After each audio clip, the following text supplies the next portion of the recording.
Bienvenue à tous et à toutes dans ce nouvel épisode des Ombres LGBTQ, le podcast où nous explorons les histoires et les parcours des personnalités LGBTQ+, qui brillent dans l'ombre et dans la lumière. Je m'appelle Art et aujourd'hui nous avons le plaisir d'accueillir un artiste qui fait rire et réfléchir avec son humour incisif et son regard unique sur le monde. Humoriste, comédienne et chroniqueuse, Tani est une voix montante de la scène humoristique française. Avec son spectacle L'Autre, elle nous invite à découvrir son univers à la fois drôle et engagé, abordant des sujets de société, d'identité et de diversité avec une sensibilité remarquable. Préparez-vous à être touché par son authenticité et son talent. Bienvenue Tani et merci de nous rejoindre aujourd'hui. Bonjour, écoutez, je suis très contente d'être avec vous. Donc, moi, c'est Tani, je suis humoriste et je me définis en tant que personne queer, afroféministe, lesbienne. Et voilà, c'est ce que dans mon spectacle, je parle de mon parcours en tant que femme métisse. J'ai un père guadeloupéen, une mère ch'ti. J'ai grandi en Normandie, donc dans l'Hexagone. Et du coup, voilà, je parle de ça, de qu'est-ce que c'est de grandir en tant que métisse antillaise dans la campagne française, de se sentir différente dès le plus jeune âge, quoi. Et après, un peu la découverte du féminisme, mon coming out et comment ça s'est passé avec ma famille, avec mon entourage et aussi voilà, ma rencontre avec ma copine qui est aussi métisse et ce que c'est que d'être un couple de femmes racisées en France. Est-ce que tu peux nous dire un peu dans quel contexte familial tu as grandi, tu as vécu un peu plus en détail? Ouais, donc j'ai grandi en Normandie, j'ai 2 grands frères, voilà, en fait, l'enfance un peu, un peu tranquille, en Normandie, mais en tout cas toujours, le sentiment par ma couleur de peau, de me sentir un peu différente dans la ville, dans la petite ville où j'ai grandi, ça s'appelle Bernay. Il y avait une seule autre petite fille qui était métisse et on nous confondait. Ouais, je sais que je m'en rendais pas compte sur le coup, mais en tout cas, ça m'a un peu marqué de pas, de me sentir différente, de pas avoir de représentation. Et donc, c'est le début de mon spectacle. Ça a notamment donné à une haine de mes cheveux assez forte. Où, enfin voilà, j'avais honte de mes cheveux, je les défrisais, je voulais à chaque fois les cacher. Et en fait, globalement, en tout cas, dans mon enfance et mon adolescence, en gros, c'était, je voulais un peu, pas qu'on parle de moi, quoi, être un peu invisible, me fondre dans la masse, parce que j'avais cette différence de la couleur de peau et donc du coup, je voulais pas avoir d'autres différences. Et après, j'ai grandi, on a déménagé aussi à Tours, dans une autre région. Et après, je suis arrivée à Paris, en région parisienne pour travailler quand j'ai fini mes études. Et c'est là où j'ai fait mon coming out.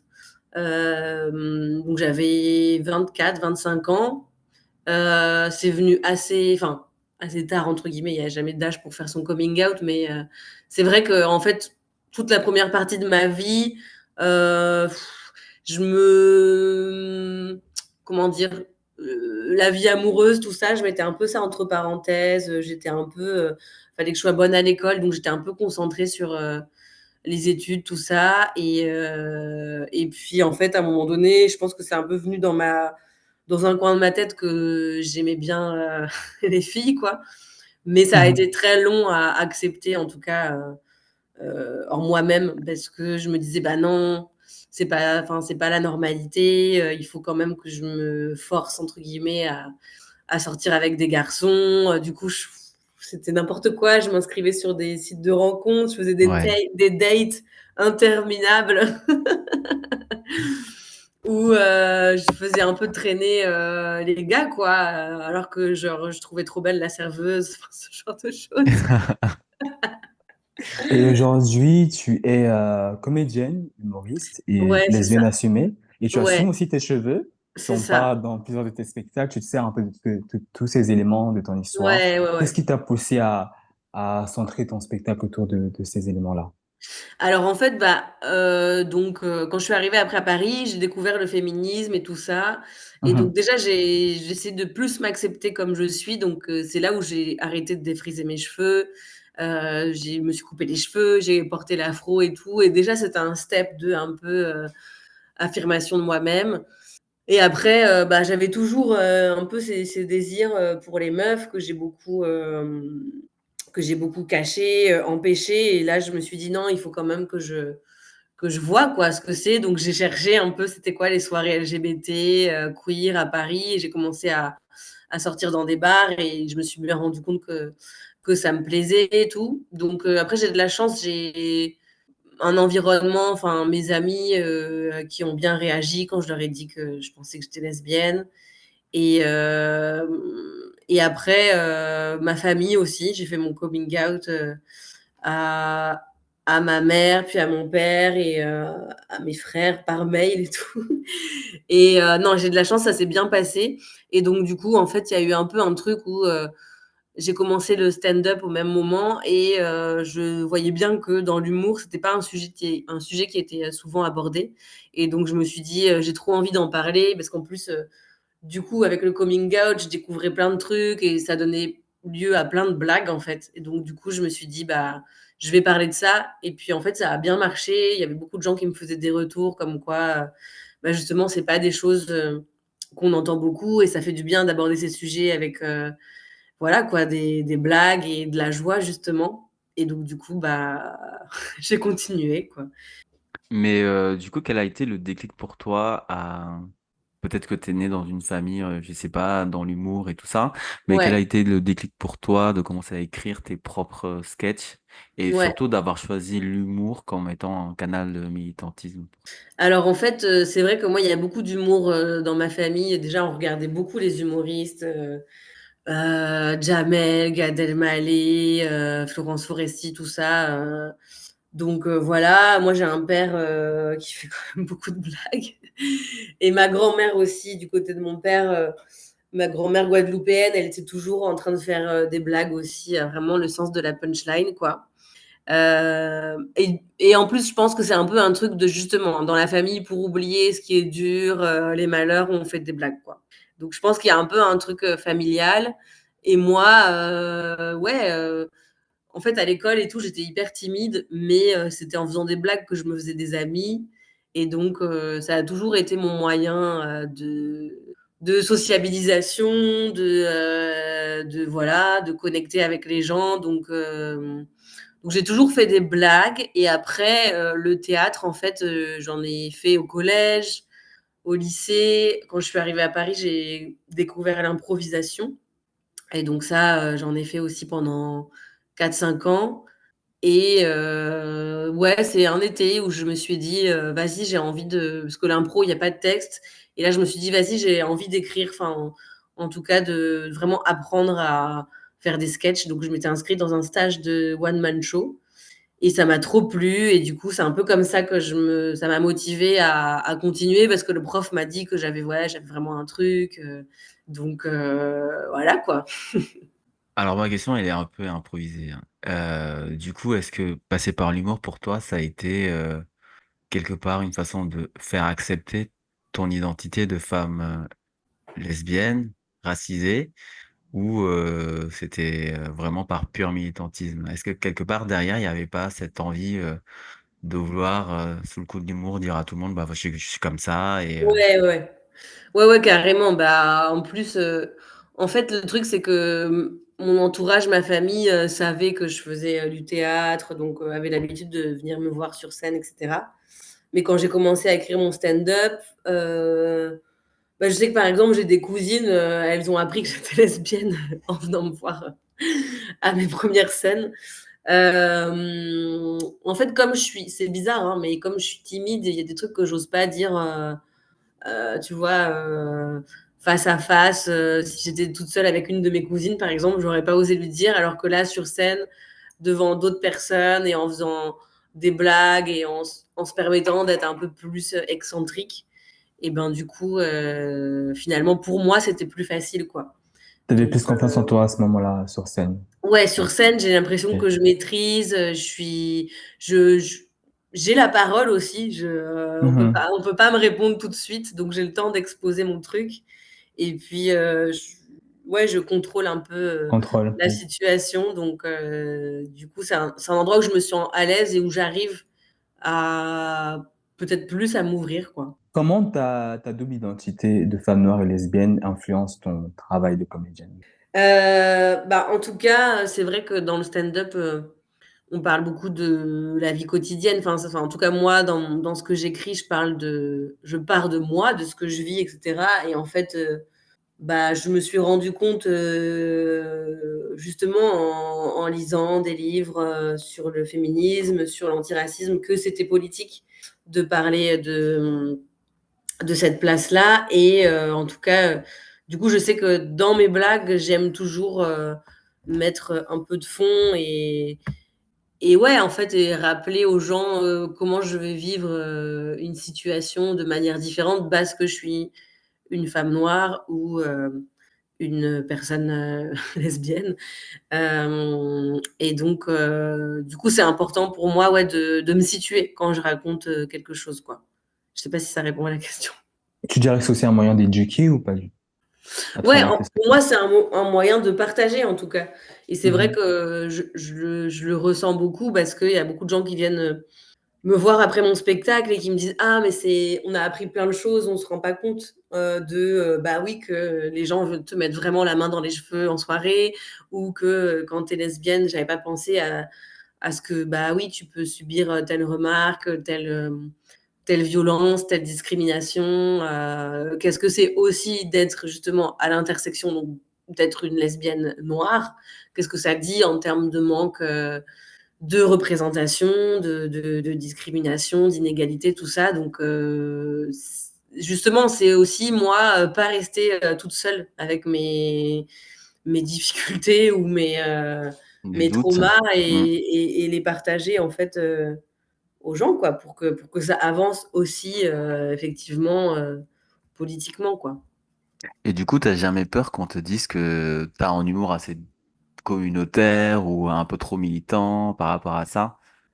Bah, on me l'a beaucoup dit. C'est vraiment, une des remarques qu'on m'a la plus faites quand j'ai fait mon spectacle. On m'a dit: «Ah mais, elle parle qu'elle est lesbienne et noire, ça tourne toujours autour des mêmes sujets, c'est communautaire». Oui, on me l'a beaucoup dit, mais maintenant en fait, enfin, c'est pas que je m'en fous, mais enfin, c'est vrai, en fait, ce spectacle, il est articulé autour de ces identités et enfin, c'est un choix de ma part, Mais surtout, c'est parce c'est c'est parce ton que je voulais donner identité, cette quoi. parole et c'est aussi mon identité par ailleurs, c'est ce que je dis, en fait. Le stand-up, c'est des gens qui racontent leur vie et moi, il se trouve que je suis noire et lesbienne, donc je vais pas mais après, c'est vrai que je suis d'accord que je pourrais être noire et lesbienne et faire 1 heure de spectacle sur, le métro ou, que sais-je. Mais je choisis moi de parler, de trucs, ouais, que je juge importants et dont on n'entend pas assez parler, je trouve, dans la société, quoi. Et c'est plus intéressant surtout que tu proposes. Merci. Mais je sais pas si c'est vraiment possible de se détacher, même si tu pourrais parler de métro, de poubelle. Est-ce que Oui, tu peux te détacher vraiment de la vision c'est de sûr. ton prisme de femme noire, lesbienne? Il y aura toujours quelque chose qui te rapportera à ça, hein. Je pense pas qu'on C'est puisse se ça. détacher totalement de ce qui on est. Mmh mh. Je pense pas qu'il y ait quand même de la valeur de parler, sans vraiment qu'il y ait de l'identité dans ce qu'on dit. Je sais pas. Ouais, ouais. Non, mais je suis d'accord. Je suis Bon, bah, c'est cool, tu as dépassé ces critiques et tu as pu du coup conquérir ce que tu disais tout à l'heure, un public autour de ça. Et ouais et puis en plus, j'ai beaucoup de gens justement qui me disent: «Mais enfin, justement, au contraire, c'est hyper, entre guillemets «rafraîchissant» d'entendre des histoires différentes et je enfin, c'est pas parce que, on n'est pas noir ou on n'est pas lesbienne qu'on peut pas s'y reconnaître, par certains aspects, quoi». mais c'est surtout que tous les sketchs sont autour de. Il y a beaucoup d'hommes qui font de stand-up, pas mal Mmh. de femmes et quand même beaucoup d'hommes. Et ça tourne autour de l'hétérosexualité, la Oui, plupart, en oui, tout c'est cas clair. autour de ça et ou la vie de couple hétérosexuel. Donc oui, évidemment que C'est quelque chose qui est rafraîchissant, en tout cas pour les personnes qui se reconnaissent dans ton histoire. Et tu disais que tu manquais de représentation, maintenant tu es la représentation. Donc ça aussi, c'est important. En fait, c'est un Ouais, podcast sur toi, taisez-le.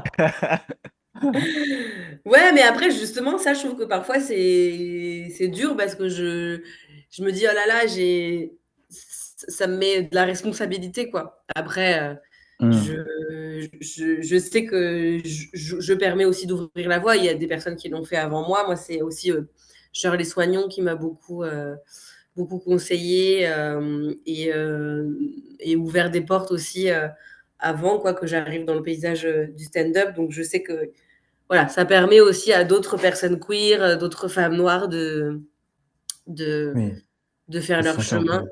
Et je pense qu'on ne sera jamais assez.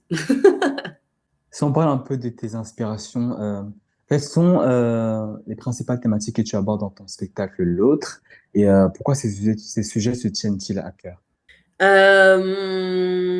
Bah, c'est vrai que je parle surtout de sujets que j'aimerais faire avancer. Mhm. Donc, voilà, au début, ça parle des cheveux, des micro-agressions, de la discrimination capillaire. Après, donc, je parle de mon coming out. Et donc, pourquoi j'ai mis longtemps à le faire? Parce qu'il y a du manque de visibilité lesbienne. Après, je parle pas mal de mon couple aussi, d'être deux femmes noires. Déjà, deux femmes noires, on imagine rarement qu'elles sont en couple. Genre vraiment, les lesbiennes noires, les gens oublient qu'elles existent, quoi. Et donc, après, ça donne lieu à pas mal de blagues, quoi, mais c'est un vrai sujet. Et donc, du coup, aussi du Mhm. manque de visibilité des personnes racisées dans les milieux LGBT. Euh, voilà, je parle un peu de la peur aussi qu'on peut ressentir par rapport au coming out. Il y a un petit passage sur ma grand-mère, puisque je dis que j'ai eu de la chance dans mon entourage, ça s'est plutôt bien passé. La seule personne avec qui où j'ai senti que ça coinçait un peu, c'était elle, parce que notre génération, et puis aussi, je pense, la question de la religion. Mais en tout cas, je sais que elle est décédée il y a 2 ans et je voulais la mettre aussi dans le spectacle parce que c'était un truc que j'ai eu du mal à vivre. Mais aujourd'hui, je suis un peu plus sereine et je me dis, comment dire, que voilà, il y avait de l'amour entre nous et que enfin voilà, on peut pas tout exiger peut-être des liens avec nos proches. Et en tout cas, maintenant, je sais qu'elle m'aimait par ailleurs, mais que ces sujets-là, c'est peut-être plus compliqué pour les générations d'avant. Et en tout cas, j'essaie Tu de, gardes le faire, positif. de faire ce deuil en paix parce que ça m'a beaucoup travaillé. Et voilà, et je pense que au final, enfin, en tout cas, j'ai l'impression qu'aux Antilles, il y a beaucoup de peur de ce que va dire le voisinage, ce que va dire l'entourage. Et donc, voilà, j'essaie de faire la paix un peu avec ça et de moi tracer ma route en fait. C'est surtout moi, du moment que je me sens bien et que j'aime la personne que je suis, je pense que c'est ça le plus important, quoi. C'est quelque chose qui revient souvent et qui est très ancré chez les Noirs, surtout pour les générations d'avant, le regard des autres, de ce qu'on va dire et tout. Qui sort un peu des normes sexuelles habituelles, tu as beaucoup ce regard, voilà, l'inquiétude du regard des autres qui reviennent souvent des parents, des grands-parents, et je n'ai pas la seule à avoir traversé, et ça revient Ouais. souvent beaucoup. Mais après, c'est sûr que c'est compliqué aussi parce que je pense qu'on a un rapport à la famille qui est peut-être différent. Enfin, moi, je sais que c'était la femme potomitan, très sacralisée dans la famille. Et donc, du Mhm. coup, c'est ça qui est dur, quoi, à dénouer comme lien. Mais voilà, en tout cas, du coup, je mets sa petite photo sur scène pendant le spectacle. Je la force à regarder tout ça. Je suis sûr qu'elle le fait Euh, avec grand plaisir. mais oui, mais oui. Donc voilà, je parle aussi de la famille. Et puis après, je parle aussi de moi, mon désir aussi de construire une famille. des difficultés auxquelles on peut se confronter, quoi. Nous, les personnes LGBT, dans le désir de parentalité et par rapport aussi au fait d'être, bref, de chercher des donneurs, Oui, bah oui. des donneurs racisés, tout ça, tout ça. Euh, bon, bref, enfin, il y a plein de sujets et c'est vrai que c'est les sujets auxquels j'ai été confrontée ces dernières années par rapport à mon prisme de femme noire lesbienne, quoi. T'as pas parlé de ton féminisme et surtout tout à l'heure, tu as parlé de l'intersectionnalité. Ouais. Et, comment tu as pu intégrer le féminisme intersectionnel du coup dans ton travail, dans ta vie quotidienne?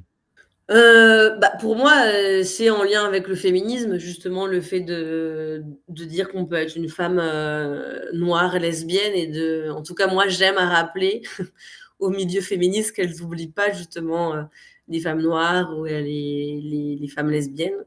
Euh, mais je pense qu'en tout cas, le féminisme, de manière générale, m'a conduite à justement plus me dégager en fait du regard de l'autre, quoi. C'est du regard de l'homme, du regard de la personne blanche, du regard de la personne hétéro et juste Est-ce que ouais, tu l'as de découvert du m'apprendre. coup en même temps que tu as découvert ta sexualité, alors du coup, le féminisme quelque part?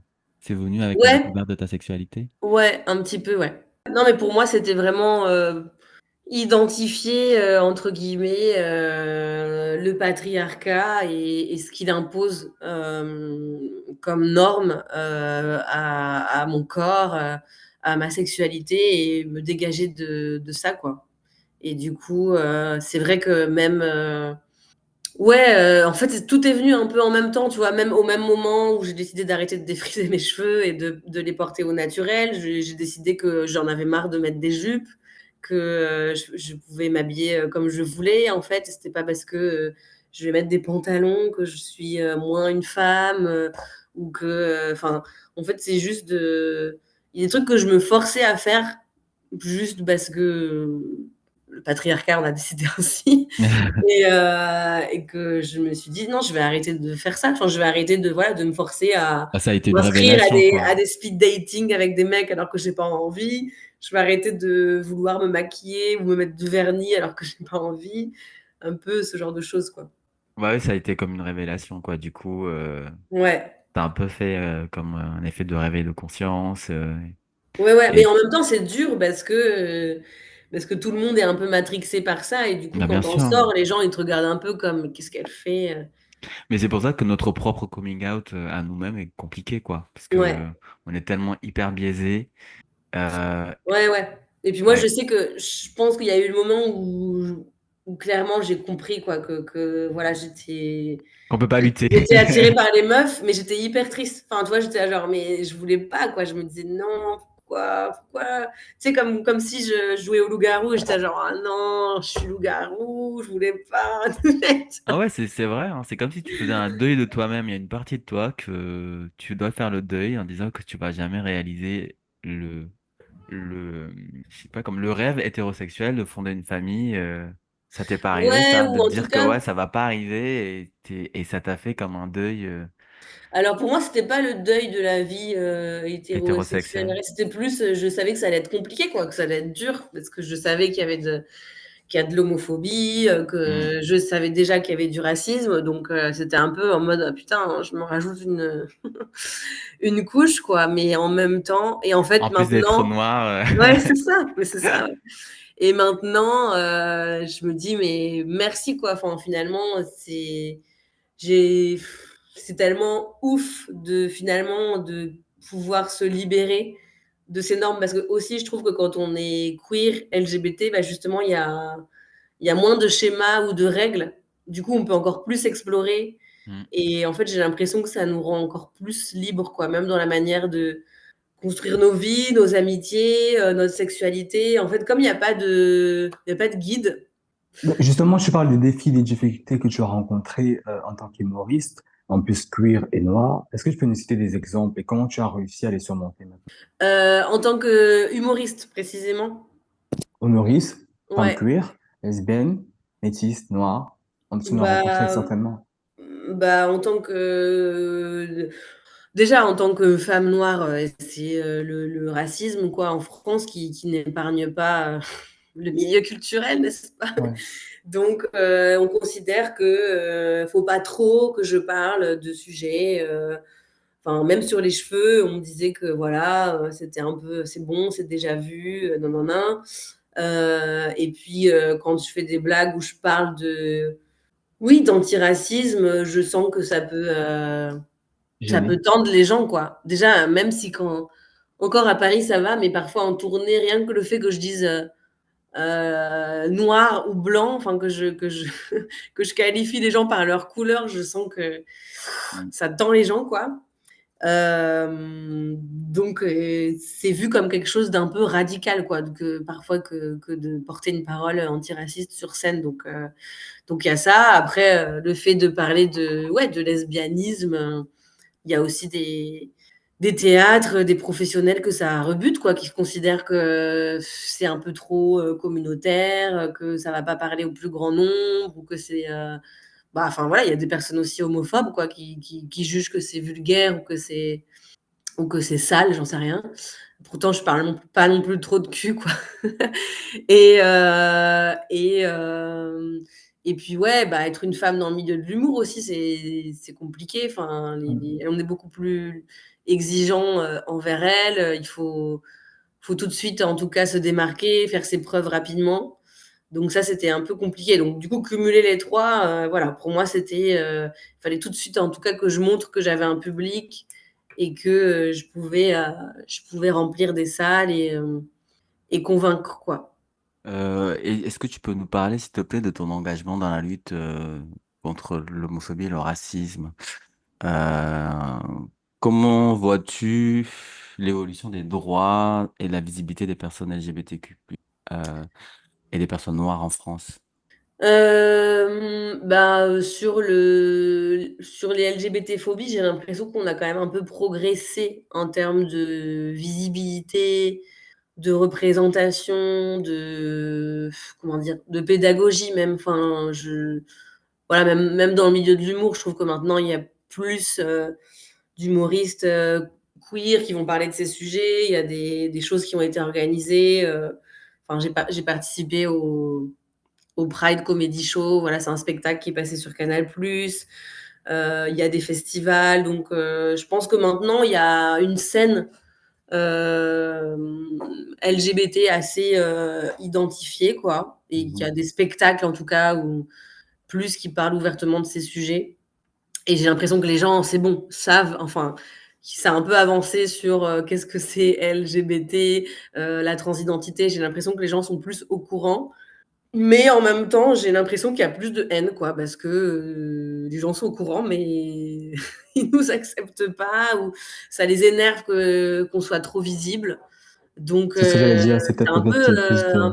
un peu compliqué, quoi, et je pense que j'ai l'impression que, du coup, c'est que le taf a un peu, je sais pas s'il a été, fait correctement, du coup. En tout cas, on a peut-être trop axé sur la visibilité sans parler justement, peut-être des enjeux, des discriminations, et cetera. Enfin, par exemple, bah, moi, je sais que, du coup, je suis engagée à côté de mon spectacle parce que je soutiens beaucoup les associations. J'ai participé à des soirées caritatives. Enfin, voilà, je suis quelqu'un qui m'investit au maximum pour redonner, de la force aux assos, aux structures. J'ai fait aussi des séances de sensibilisation dans les collèges et les lycées. Et là, par exemple, à côté de chez moi, cet hiver, on a intervenu avec un autre humoriste dans un lycée à Aubervilliers. Et vraiment, j'essayais de. Enfin, c'était une des remarques des ados. Ils disaient ouais, mais on a l'impression que voilà, au mois de juin, il y a des drapeaux arc-en-ciel partout et que vous nous forcez à être LGBT. J'étais là genre mais non, enfin juste c'est parce qu'on n'a pas encore les mêmes droits et qu'il y a des gens qui se font taper, voilà. Enfin, et j'ai l'impression que quand tu leur expliques qu'il y a encore, du boulot, quoi. Enfin, c'est comme si je leur disais: Mm. «C'est comme si vous vouliez plus qu'on parle de racisme. C'est pas en parlant plus que ça va disparaître, quoi». Donc ouais, j'ai l'impression qu'il faut rappeler aux gens, du coup, ce qu'on vit, Ouais. et les difficultés, quoi. Ouais. ça Et peut puis bien. sur le racisme, bah, c'est un peu la même chose. Moi, j'essaie d'être pareil, de donner un peu de la force aux assos, tout ça. Mais bon, c'est vrai que là, c'est tellement. Parfois, je me dis, est-ce qu'on fait le poids face à tous les médias, tout ce qui se dit à la télé? Ouais, c'est. Comment les combats que tu mènes se reflètent dans ton travail de comédienne? Bah, justement, il se reflète. Je profite de cet espace sur scène et avec l'humour pour en parler, quoi, pour dire Mhm. justement.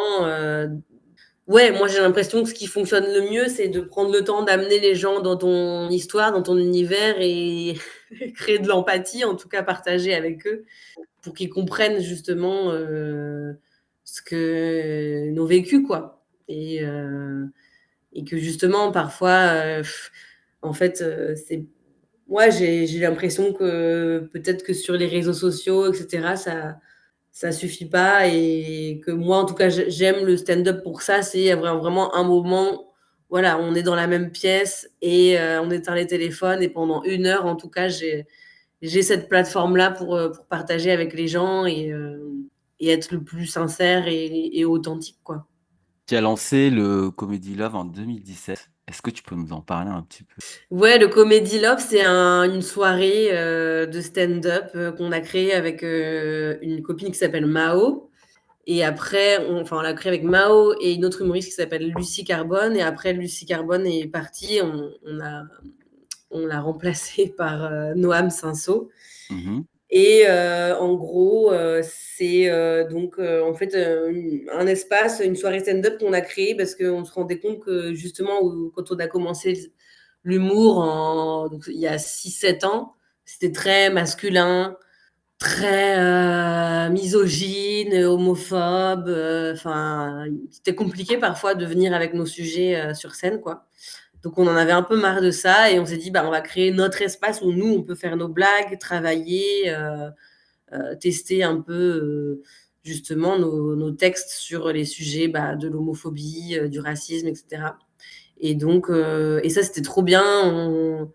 On s'est fait un peu surprendre par le succès, mais du coup, il y avait plein de gens qui nous disaient ah, mais on pensait qu'on n'aimait pas le stand-up parce que c'était trop que des blagues qui nous oppressaient. Et là, on se rend compte en fait que ça peut être autre chose avec vous. Et donc, du coup, c'était trop bien, quoi. J'ai l'impression que c'est un peu comme une ballroom comédie. Ouais, un peu Oui. ça, ouais, ouais.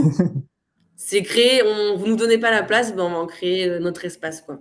Tu as dit quelque part, mais je ne sais pas si je peux le dire, Qu'est-ce que j'ai dit? que souvent tes blagues naissent de la colère, de la tristesse ou de la joie. Tu l'as dit où, tu te rappelles? Je sais pas où je l'ai dit, mais c'est vrai. C'est vrai, le moteur de mon écriture, c'est souvent les émotions. Et comment tu Et peux expliquer que ces émotions influencent ton processus créatif, quoi, en gros? bah, c'est mon moteur, quoi. Aussi parce que je pense qu'avec mon stand-up, j'ai envie de créer de l'émotion chez la personne, chez les gens. J'ai envie de créer de la joie, de la fierté, ou ce que je disais tout à l'heure, de l'empathie. Donc j'ai envie que les émotions, elles se rencontrent, quoi. Et ouais, je sais pas, c'est juste moi, mon moteur pour écrire. J'ai besoin qu'il y ait un truc qui m'ait fait rire ou un truc qui m'ait mise en colère. Et tout de suite, ouais, quoi, je vais être méga inspirée, ça va foisonner. C'est l'envie, en fait, de traiter d'un sujet parce il te touche, en fait. C'est un peu ça. Ouais. Non, mais c'est pas, du coup, le rire, c'est pas juste une arme pour toi, c'est aussi un moyen de guérir, du coup, de tes émotions, quoi. Ouais, ou de les partager, en tout cas. Ou de Ouais. les partager, ok. De les traiter. C'est cathartique, quoi. Comment tu te sens en ce moment dans ta vie personnelle et dans ta carrière? Ah. Euh, alors, je me sens déjà très, comment dire, très gratifiée. Enfin, en tout cas, je suis hyper heureuse de tout ce que j'ai réussi à faire. Le spectacle, jamais j'aurais pensé qu'il m'amènerait aussi loin. Donc, je suis trop contente de tout ce qu'il m'a apporté, de toutes les rencontres, tout ce qu'il provoque aussi chez les gens, parce que j'ai vraiment beaucoup de messages adorable et je suis trop contente quoi d'offrir cet espace d'amour, de joie, de fierté aux gens et de pouvoir le partager, c'est vraiment trop cool, quoi. Je suis trop contente. Je m'estime aussi chanceuse de pouvoir vivre de ça et de ce métier. Donc j'ai très hâte de fêter ça à la Cigale, n'est-ce pas, le 25 octobre. Et après, je suis un peu stressée pour la suite, je vais pas le cacher, parce que du coup, c'est un spectacle sur lequel je suis depuis maintenant 6 ans, donc je sens qu'il faut aussi tourner la Waouh. page. Après, il a beaucoup changé et tout, mais voilà, j'ai aussi envie de tourner la page. Je suis aussi dans un moment de transition où voilà, je pense qu'il va falloir raconter des nouvelles choses, mais c'est aussi excitant, mais ça fait peur. Enfin voilà, c'est un moment un peu charnière et je suis curieuse de ce que ça va donner. J'ai plein d'opportunités aussi, donc ça, c'est assez stimulant. Enfin, je sais qu'il y a des gens qui veulent travailler avec moi. J'ai plus de moyens et de ressources, donc ça, c'est cool. Donc ouais, un peu stressée de la suite, mais il n'y a pas de raison. Et dans ta vie amoureuse? Et en plus, je pense que bah, on a vécu là des moments politiques un peu stressants et enfin, je sens aussi qu'il y a une urgence, quoi. Encore plus de lutter et de parler de ces sujets. Donc, il y a aussi un truc en mode il faut y aller, quoi. Et la vie amoureuse, et ben écoute, j'espère que ça va continuer. Il y a des petits projets aussi, voilà, mais Bah, on notamment verra. l'homoparentalité. C'est un sujet dont on a abordé dans notre podcast. Et aussi de la représentation. Tu disais que c'était un peu difficile ou un peu difficile de vous prendre au sérieux, deux femmes noires lesbiennes. Bah, en tout cas, je trouve qu'il y a un truc aussi, ça fait peur, puisqu'on n'a pas beaucoup de références. Enfin, je crois que je connais même pas, moi, personnellement, des femmes noires qui ont un enfant. Nous, on en connaît, on peut te les présenter. Ah oui, oui, oui, oui. Donc, il y a un côté, ça fait peur, c'est un peu vertigineux, et en même temps, pareil, quoi. Je trouve qu'il y a du coup plein de choses à inventer. Bah, si tu as un épisode à écouter, c'est celui-là. Ah, On a génial. invité un couple Ah, bah, trop bien. lesbien. Homoparentaliste. Exactement. Ouais. J'irai voir alors. Si je voulais dire quand même que dans toute cette actualité qui est parfois un peu violente et stressante et dure, je trouve en tout cas que le Black Love, c'est tellement agréable. Enfin, en tout cas, je sais que ma meuf est aussi un endroit un abri et un endroit de douceur Oh, c'est mon petit rocher auquel je m'accroche. Et donc ça, c'est hyper précieux, quoi. c'est mignon. Et si tu avais des conseils aujourd'hui à donner aux jeunes comédiens et comédiennes LGBTQ+, afro-féministes peut-être, qui souhaitent se lancer dans le stand-up. Et ben, je leur dirais, allez-y, quoi. Allez-y à fond. De toute façon, personne ne vous attend. Donc, go, quoi. Enfin, franchement, allez-y avec toute votre flamboyance, votre créativité. Moi, par exemple, je pense à Noam Sinso, donc qui fait partie du Comedy Love que j'ai rencontré à ses débuts et du coup, il se posait plein de questions et je trouve que maintenant, il a un spectacle hyper riche où il fait à la fois du stand-up, de la poésie et du voguing et c'est genre incroyable et je suis genre oui mais en même temps personne ne s'attendait à voir débarquer un mec martiniquais PD qui fait des blagues donc vas-y en fait. Et du coup, voilà, comme personne ne nous attend, allons-y, créons nos espaces, trouvons notre, euh, notre public, et voilà quoi. Et du coup, quels sont les artistes ou figures publiques passées ou présentes qui t'inspirent le plus dans ton travail et combat actuellement? Des artistes, tu disais? Ou Oui, des. des artistes ou des figures publiques ou peut-être des membres de ta famille qui t'inspirent. Bah, les artistes, ouais, j'allais dire qui sont vraiment libres, quoi, et qui s'en foutent des règles et des normes. Mhm. Donc ouais, ça peut être mes amis, Noam, mon pote Lou Trottignon aussi, qui fait tout un spectacle sur la transidentité. Après, donc, en termes d'inspiration, Shirley Soignon, donc elle m'avait beaucoup inspirée, quoi, en mode vas-y, je parle à fond des sujets queer, antiracistes et tout. Dernièrement, je suis allée voir Janelle Monáe en concert et j'étais là, genre, oh là là. On a vu ça. T'as twerké sur Mais scène. j'adore. Mais non, mais je l'adore. Enfin, tu vois, elle est tellement folle et elle va à fond dans l'expression de sa beauté, sa sexualité, tout ça. Enfin, ouais, moi, les gens vraiment qui se dépassent sur scène et Sont libérés. qui se libèrent à fond, j'adore, quoi. Comment vois-tu l'importance de la représentation dans les médias et l'art, en particulier pour les communautés qui sont marginalisées? Je trouve qu'il y a encore du boulot à faire là-dessus.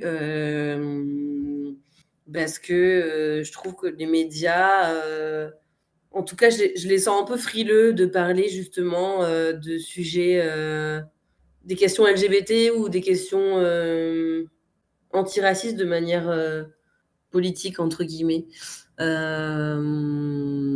je sais qu'il y a des collectifs qui font du taf sur ce sujet. Notamment, moi, j'étais assez proche de l'AJL, l'Association des journalistes LGBT, qui veille à une meilleure représentation des personnes LGBT dans les médias. Et donc, j'ai animé plusieurs fois la cérémonie des Outdoors.